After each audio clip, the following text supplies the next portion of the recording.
This is Suit Up, conversations with people in the sports world about their faith. Now here's your host, Kevin Warren. It's been an amazing basketball life for Lou Dawkins, an all-state player as a high schooler in Michigan, an important part of the University of Tulsa's NCAA tournament Sweet 16 run in 1994, the high school coach of an NBA All-Star, Draymond Green, in winning state championships, to losing a teenage basketball prodigy's son to a heart condition and having another son in the middle of an FBI investigation connected to college basketball. Lou has seen basketball mountaintops and the deepest of those valleys. And in the middle of it all, his relationship with Christ. Lou talks about all of it. I started by asking about growing up a Dawkins in Saginaw. Okay, sounds great. Myself and two older brothers, but the Dawkins family in general is just basketball oriented and football. In your family, with your children, football may have been an option and may have played it, but the end road was basketball, right? Yes, sir. From the time all my kids, including my daughter, were able to walk, I had them on the basketball court. You know, because one thing as a coach, and when you have kids at the varsity level or even college, you have to do everything in your power to make sure that your kids can play basketball because their peers can be cruel. You're just on the basketball because your dad's the coach. So I made sure, with no doubt in anyone's mind, that when my sons played for me, they were very talented. Hey, let me go back, Lou, to growing up in the Dawkins household in Saginaw. Was it a Christian household? Did you go to church on a regular basis? Yes, sir. My parents are from Louisville, Mississippi, born and raised. And they moved to Saginaw, Michigan because of General Motors in the early 70s. In neighborhoods in which we grew up in Saginaw was very tough and rough. So one thing my parents did, they make sure that all three of their sons were in church every Sunday. So that trickled down to my immediate family. In church every Sunday, every one of my kids and myself and my wife has been baptized. You know, because we know all through aspects of life you can't do anything without Jesus Christ. And we're our strong believer. And my kids are. You know, I went through a time in my life in which I had lost my faith because my son had passed away. But we are a Christian family, and I try to bring that over to my basketball team and my basketball players, because without Jesus, you can't do anything.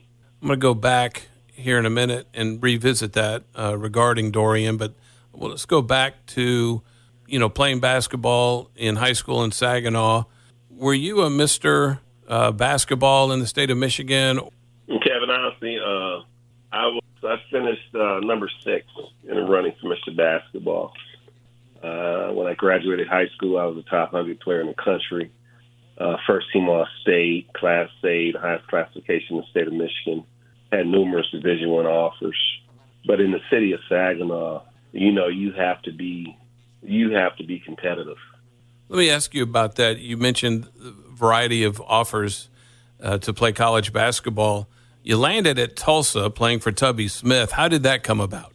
Well, I actually played my first year and a half with J.D. Barnett. I think Coach Tubby came in 91. In 91, the winter, I was going to the NBA. I had my mind set up. Let me backtrack a little bit. I had the University of Iowa and Iowa State, almost everyone in the Big Ten after me. And so when I made my visit, I just fell in love. I didn't want to go to a city such as Iowa State, was surrounded by a lot of crops, because I was a city boy. So when I flew into Tulsa, I just fell in love with the city. And JD convinced me to come play for him. The year that Coach Barnett got fired, I actually got hurt at Oklahoma State, probably our biggest rivalry. So it was right before halftime. I looked over the bench, and the coach said, "Lou, one shot," and I just waved him off because I was in a zone at the time. And that 17 seconds changed the course of my life because I actually tore my ACL up in that 17 seconds right before halftime. Wow. There's an iconic picture of you knocking down the three-point shot that beat Oklahoma State in the 1994 NCAA tournament in Oklahoma City at the old Marriott to propel you guys into the Sweet 16. It's interesting because I was there covering that event as a member of the media. Did you play UCLA in round one? Play UCLA in round one. If I'm not mistaken, they had 7 pros on their roster. Mm-hmm. Big George Zedek, 7-footer. Sean Tarver was a shooting guard. Tyus Edney, and then they had the old Bannon brothers. Very, very, very great team early in the year. They're number one team in the country. And they came out and took us lightly. I remember like it was yesterday when we came out in the layup line, they were actually laughing at us. I think at the 10-minute mark, I hit a jump shot at the 10-minute mark, mid-range jumper. Looked up at the clock. I think the score was 49-16. I'm going to ask you this too, Lou, because when you look back, and this is kind of the way it works sometimes, when you look back and you're thinking, well, where was God moving in my life? To think that you went to Tulsa for basketball, when you look back at what happened, right, it really wasn't basketball that you went to Tulsa for, right? It was your future wife. During that time, my wife attended Langston University, close to Oklahoma State, and I wasn't a club guy, wasn't a party animal, like some of the guys on the basketball team. So I actually stayed in my apartment on the weekends, every weekend my freshman year. So that summer, my roommate actually went to the club and met my future wife's friend, and they came over the next day, and that's how I met my wife.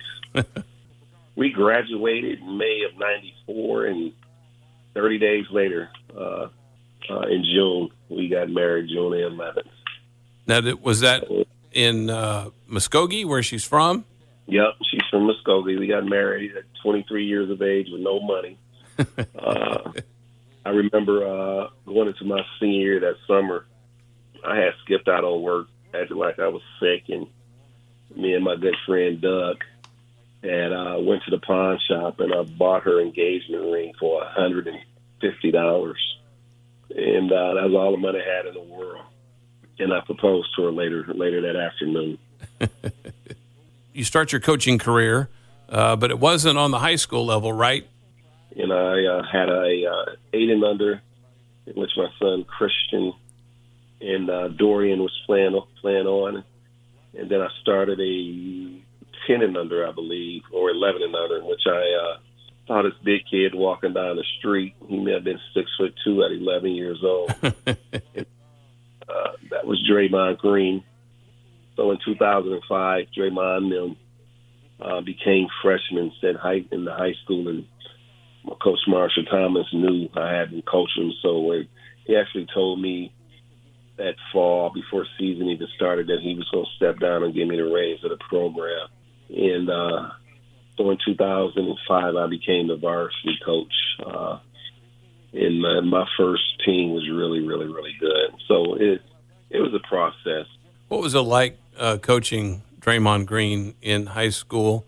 Did he have similar temperament then that he does now? Yes. He always played with the same fire that he's playing with now, because that separates him from the other players. Draymond's only 6'6", but he has a long wingspan, probably of a 7'2" center. And that's how he could be the defensive monster that he is out there on the basketball court today. The one thing that I could do, what I had to learn how to coach him. If I shoot him out in front of people, he would really take that personal, and I would lose him for that entire rest of the day for the practice. So I learned how to, if I had to chew him out, I would take him to the side and chew him out and tell him what I needed him to do. Because if I chewed him out in front of people, he felt embarrassed. So he actually taught me how to coach him. When I pulled him to the side And then after I chewed him out, I told him what I wanted. He's like, Coach, I got you. He led us to be one of the best teams in America in 2007 and 2008. Lou, I want to go back to the summer of 2009. You had mentioned about your son Dorian and perhaps biggest shake in your faith that you have encountered. Tell me about getting that phone call about Dorian collapsing while at basketball camp. So his first game of his 8th grade year, I was not able to attend because we had a game later on that night.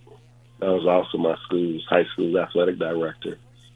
And all the fans came rushing over to our game. They was like, Coach, you won't believe what Dorian did tonight.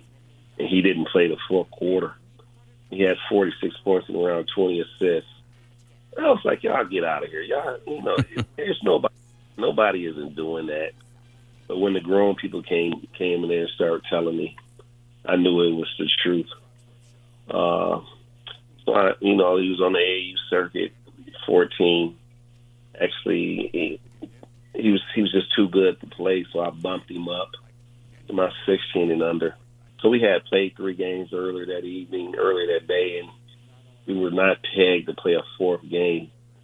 So Izzo and them wanted to see Dorian play against Cha-Cha. But I had to go home and leave my team and my sons there on campus. So the next day I was in a wedding, so I had to go home and get groomed up for the wedding. And right before I left, Dorian came over with his headphones on and his slides because he was a funny kid, man. So he came up, and I had to give my son some money. I can't leave my kids out in a different city without any money. So I came up and I said, Dorian, this is $50, 25 for yourself and 25 for Christian. And he looked at me and smiled, and I said, boy, give your brother this $25. I knew he was going to keep the money. And so I drove home and had a flip cell phone time that was broken. That week was so crazy, Kevin. My brakes had went out on my truck. So my wife was across town at the mall with a couple of cheerleaders because she was the cheerleading coach as well. So my house phone rang. It was just ringing 20, 25 times. I didn't have an answering machine. So with it ringing so much, I'm thinking it's a bill collector. So the phone just kept ringing. I finally picked it up, and Kevin, the voice that I heard on the other side of that phone, it was my wife's cheerleader. They had contacted my wife because, again, my cell phone was broken. And the scream that I heard my cheerleader on the other side of that phone, it was devastating. So I actually ran outside in the middle of the street with no vehicle, didn't know what I was doing. And my assistant coach actually lived down the street from my house, but he had my team up in East Lansing. So I saw his brother coming to his house, and I ran down the street, and his name was Robert.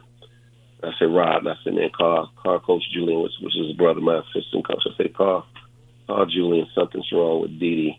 That's what we call him, Dee, Ice Cream, Future. He has so many different nicknames. And Julian picked up instantly, and he was like, Lou, you got to get here. Dorian is passed out, and I just fell to my knees. I think I may have passed out. So I finally got up after a couple minutes and ran back to my house, still in the middle of the street waiting for my wife to come home. So she finally came home. I jumped in the driver's seat. Greg, it's probably, Saginaw is probably 55, 60 miles away from Saginaw. And I'm driving down the regular streets over 100 miles an hour with my hazards lights on. I finally hit M13, hit M16, Highway 69, headed to East Lansing. And normally it would take me 50 minutes. But for some strange reason, some mysterious reason, I'm doing over 100, passing the state troopers. They let me go by. And it literally It took me an hour and a half to get there, and I'm breaking every speed limit known to man. So when we get there, man, the police are waiting for me and my wife in the parking lot, and I don't even think I put my car in park. We just jumped out the car, and we ran into the emergency room, and Kevin, it had to be 25 nurses, 20-some doctors in there working on him. And when I walked in, I just fell to my knees and immediately started praying. So they worked on him for about an hour and a half, and they got his blood pressure, heart rate back up to normal. So they sent him up to kids ICU upstairs. So it's around probably 1:30, 2 o'clock in the morning, and the lights started beeping, started flashing, and I think it's blue alert. I think that's what it's called. And I was about to run in there. My wife grabbed me by my hand, and she said, "Lou, Dorian left here a long time ago. I just didn't want to tell you." And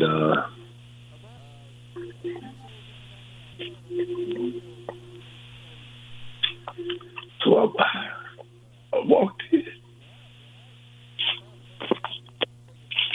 Excuse me. It's okay, Lou.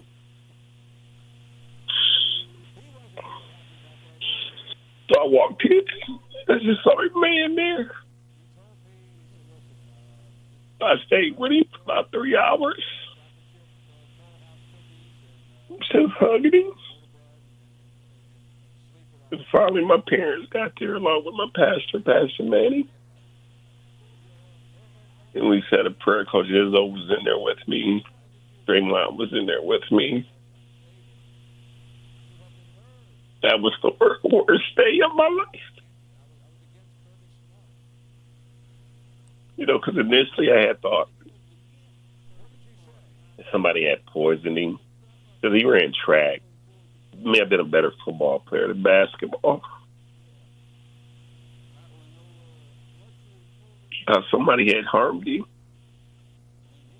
And so we drove back to my brother's house. And when we got there, I sat on the chair. As soon as we got there, the doorbell rung. And my wife walked to the door. She said, "Lou, it's the police." And she opened up the door, and she said the police officer said, "I just wanted to stop by to let you know that Dorian will be all right." And she turned around to look back at me, and she turned back around, and the lights, the car, and the police was gone instantly. And you know, it's a true story. That was an angel letting us know that he was okay. You know, so 2 days later, we drive back to meet the doctor that they worked on him because they did the autopsy. And when he looked at us, he initially started crying. He said, "Mr. and Miss Dawkins," he said, "I knew something, that Dorian had something tragic if I couldn't save him." He was one of the best heart surgeons in the Midwest. So he was diagnosed with myocardial ischemia, in which both his arteries are joined on the right side of his heart. And with him exerting himself, the doctor said it shut him off like a light switch.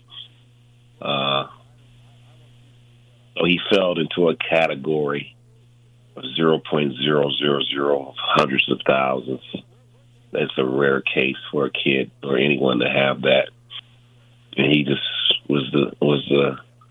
came out on the wrong side of it.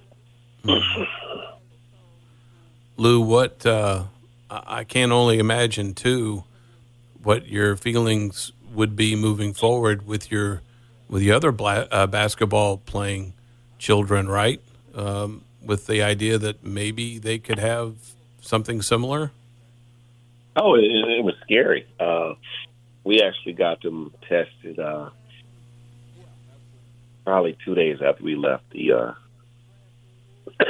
doctor's office in East Lansing, and my daughter Haley. I have another older son named Mario as well. Not by my wife, not by marriage. I had him when I was in high school. Had to get him checked out, and not my son Christian, because it was unknown. But I wasn't going to let either one of them do anything, touch the floor, play anything, until we actually found out what was going on, because it was an unknown. Mm-hmm. And they were terrified as well. And so when everything came back normal, that was a big elephant off of both me and my wife's chest. Because Dorian was one of the top athletes in the country, and for him to fall down and collapse like that. And my pastor told me, he was like, "Lou, the reason why it took you guys so long to get there," he said, "God, it wasn't meant for you guys to be there and see that." He said, "Because if you would have saw it, you probably wouldn't be here today." And because my son Christian was there, he witnessed everything. The story that Christian told me, he was actually sitting on the bench, and Dorian was at the free throw line. And Dorian called Christian brother. Didn't call him nothing else but brother. Mm-hmm. So he looked at him, he said, "Brother." He said, "Man, I'm so tired." And Christian said, "Man," he said, "What's wrong?" He said 2 seconds later, his eyes rolled in the back of his head, and he just collapsed and fell to the ground. Yeah. I gotta think a little bit, and I don't want to get into great detail about it, Lou, but I gotta think maybe some of the issues that Christian had, 7-8 years later, obviously might have had something to do with seeing that happen to his brother, and I'm just wondering also for you with what happened with Christian back in the mid 2010s, after you went through what you went through with Dorian, and now all of a sudden you've got this big issue now with Christian and this FBI investigation. What did that do to your faith again? Well, it killed me because actually when it happened, the day that it happened, I was heading to Michigan. I was coaching at Cleveland State University with Coach Dennis Felton, and I was en route to Michigan to recruit. And so it may have been around probably 10 or 11 a.m. And Coach Felton sends me Coach Felton's call. He calls me, and he said, "Lou, I'm sorry to hear about Christian." And I'm like, "What?" Because I know Christian used to fly almost 5 times a week, traveling here and there. I said, "Coach, what happened? Was there a plane crash or something?" He's like, "Lou, you don't know?" I said, "Coach, I've been driving since 7 o'clock this morning. I'm heading to Michigan." And so he sent me an article. I pulled over and I read the article. And when I started reading the article, and I saw the other player's name in the article, Ryan Bowen, which he's actually from Saginaw, Michigan, actually the same age as Christian, in which they went to daycare together. And I was like, "Look, this is all a big old lie," because the first rule the NCAA has is that if you have a prior relationship with a young man or a young lady, you can give that particular person any type of gifts you want. So Christian and Brian Bourne was your daycare buddies when they were little kids. So 2 days go by.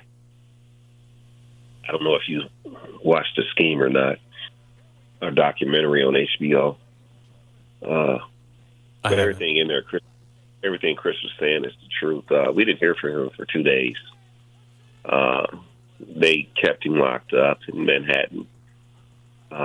So I'm thinking, which I didn't tell my wife, that Christian was dead, because I know how money transaction works as far as college recruits. I know how much money exchange hands. So my daughter called us later that evening. She was a sophomore at Spelman College in Atlanta. And she was like, Dad, she called us on a three-way conference call. She was like, Dad, Mom, I got Christian on the phone, and he was terrified. He was scared to death. I was just happy to hear his voice. And then that may have been around 5 p.m., 6 p.m. And then the court-appointed lawyer got on the phone, and we told her that we needed our son at home later that evening. She needed to do everything in her power to get him released. And about an hour later, they called us again, and we factually flew him out on the last plane out of New York that night to Cleveland, Ohio. And but it was a stressful time. I was thinking of the worst. I did not know actually all the details. I'm listening to ESPN talk about they're gonna give him 100 years for giving some black kids money giving kids money that he's gonna get 100 years in prison. I'm like, this is incredible. So when the media actually put two and two together, they found out who I was, and that was Christian's father. I could barely walk out my house, so media was in front of my house. My AD looking at me like I've done something, at Cleveland State, and but it was really, really tough for my family during that period. I got to ask you about coming back to Muskogee. Just completed your first year as head coach for the Rougher boys basketball team, and that's where you and I connected as we carried your one of your regional games on the Sports Animal, and I was on the call of that game. So year 2 coming up this next season. I know that from a physical standpoint, you and I have talked, and your return to Oklahoma hasn't been as good as it was all those years ago when you came to school here. From a health standpoint, that allergies are just, kicking your tail a little bit. So I'm hoping that your future here in Muskogee is going to be a long one, and you're going to be able to get over the allergy issues that have really been bothering you, and I mean to the point where having to go to the hospital to get treated. But I know that your family has landed there in Muskogee, and you're doing well. And I'm grateful also to know that Christian is doing well now too. And seems like, right, Lou Dawkins, that family life is kind of settled in a little bit here. Well, yes, indeed. But allergies are kicking my butt, man. I've never seen anything like this. I was start reminiscing. When I was in Michigan, didn't have any problems at all. So when I actually got to TU from 89, 94, I was having sinus problems, but I really wasn't thinking about it because I was a teenager. I was in college. I was playing basketball. I was doing something that I loved. And so when I went back to Michigan in 96, didn't have any problems at all. And when I left Michigan, resigned and started off my college career in 2011, was at Northern Illinois in DeKalb, Illinois, about 50 miles west of Chicago. That school was built around nothing but corn and crops. I started experiencing sinus problems. Didn't think of nothing. Didn't think of it. So in 2007 or 8, we go to Cleveland, Ohio, back to the north. I'm fine. We come here 4 years ago, And as soon as I arrived, I started getting sick. And but kept building up. So this past summer is when it really started kicking my butt. Going to the doctor, going to the hospital. The one episode it hit me, Kevin, in which I actually went to the hospital here in Muskogee, stayed in the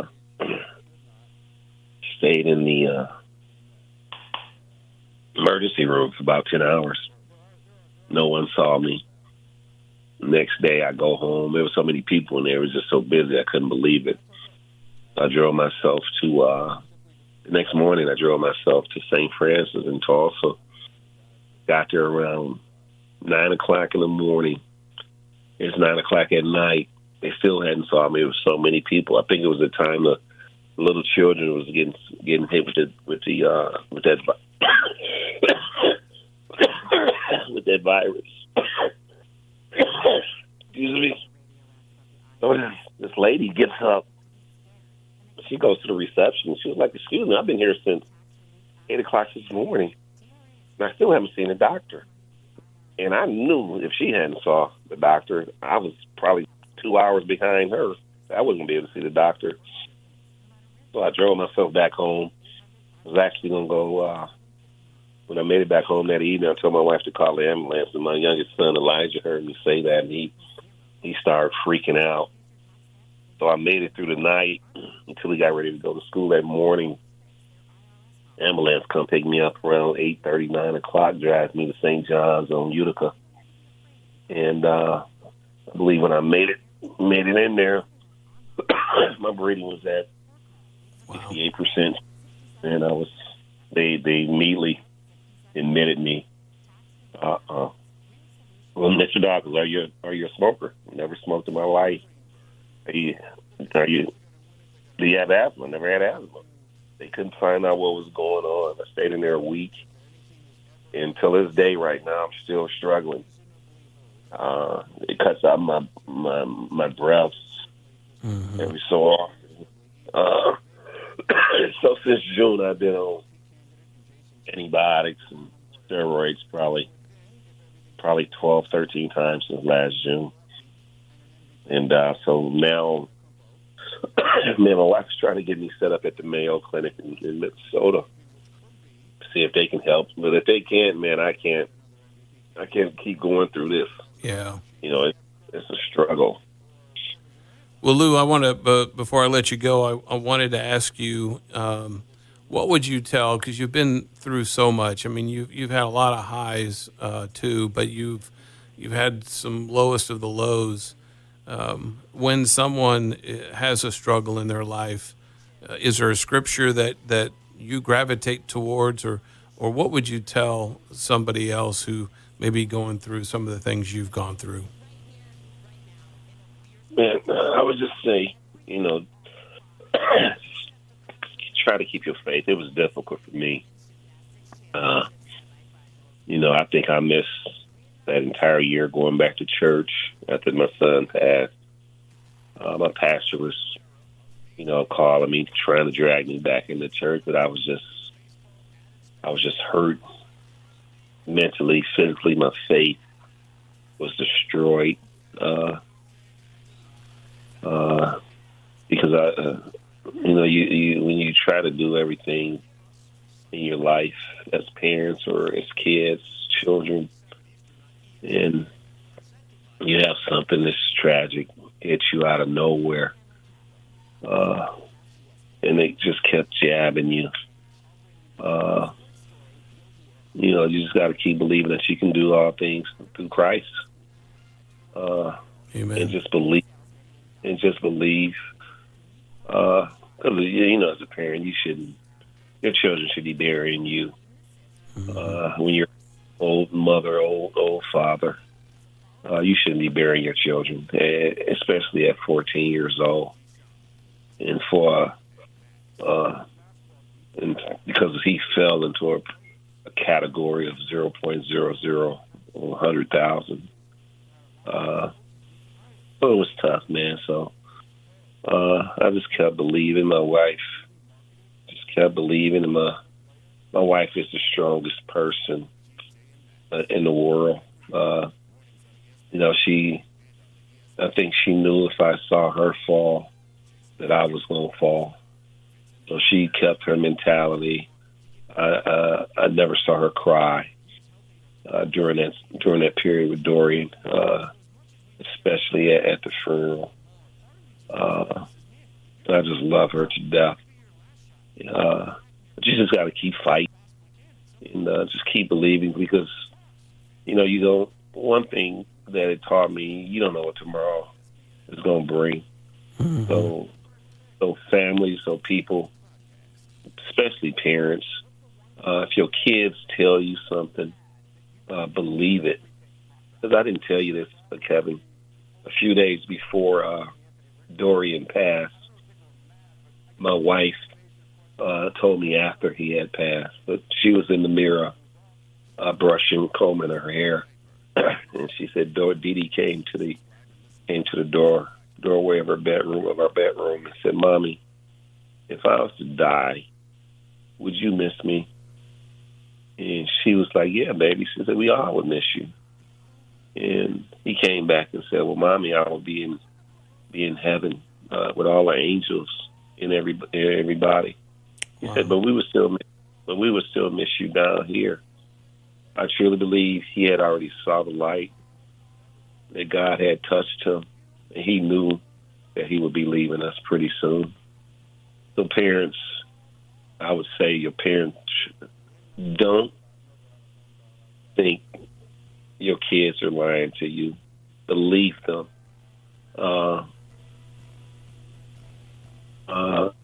Someone is touching them. Believe them. Just believe them, because they know more than we do. Mm-hmm. They see more than we do, and just believe them, because it's tough. It's still tough today, And let me backtrack. After our daughter was born, I can't remember what year she was born, but I immediately had a vasectomy. So when Dorian passed, my wife we was in so much pain. We were just looking for something to ease the pain. So we started reversal.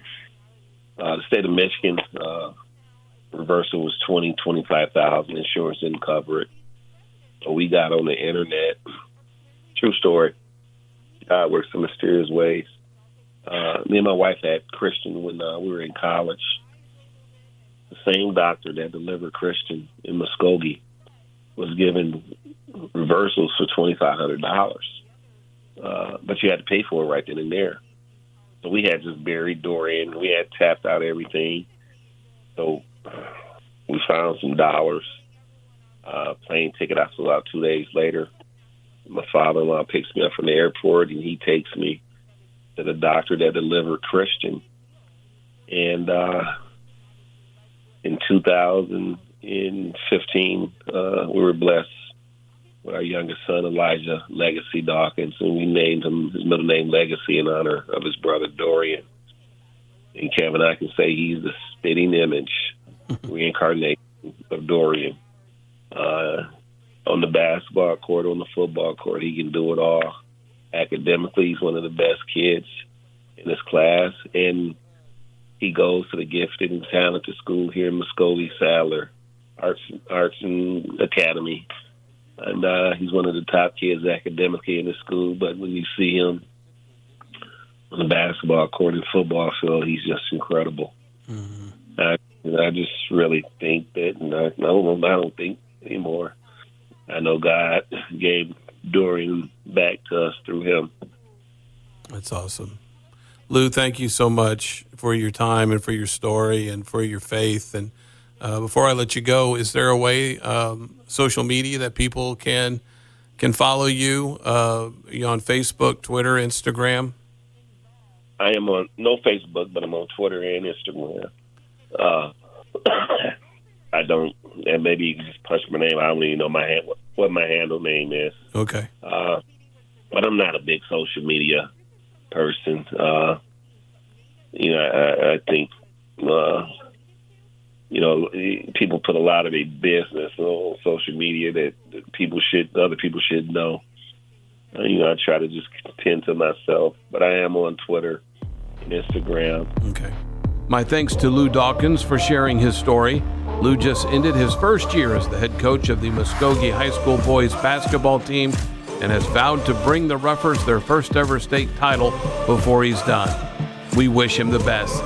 If you want to hear more stories like this, just go to the website, suitup611.com. But when the enemy comes, no, I'm not gonna run.